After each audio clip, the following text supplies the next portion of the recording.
Jajan tiramisu di Tasik yuk.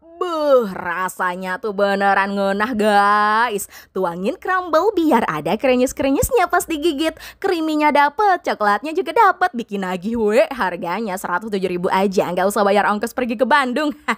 Cus meluncur ke Bestseller Store. Lokasinya di Jalan Ibu Apipah, Kota Tasik ya. Nggak usah capek-capek antri, sat-set bisa langsung dapet. Ada cheesecake juga loh, cheesecake biskuit dengan topping cream cheese yang lembut. Pecinta keju wajib sih cobain ini nih. Ada varian blueberry nih, topping blueberry-nya ngasih sensasi asem-asem nyegerin. Selain jajanan Bandung, banyak pilihan oleh-oleh kota lain juga ya. Bisa langsung pilih-pilih di pajangan yang ready stock. Bisa request makanan atau oleh-oleh viral lain yang gak ada di Tasik coy. Ada coklat Dubai viral asal Malaysia, Kunafe Fingers namanya. Rasa coklat dan pistasionya dijamin mantep.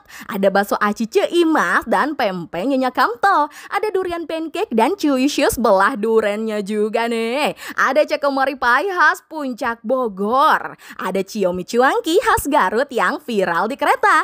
Garut popcorn dari Amerika, Lumiere Bunda Ashanti. Ada juga melting pineapple tarts khas Malaysia. Kue manko juga ada nih guys. Selain itu banyak coklat-coklat dan snack import yang unik-unik loh. Bisa pesan obat-obatan dan skincare import juga coy. Pokoknya mah mantep pisan segala ayawe di Bestseller Store-nya. Hayu aja Rajan.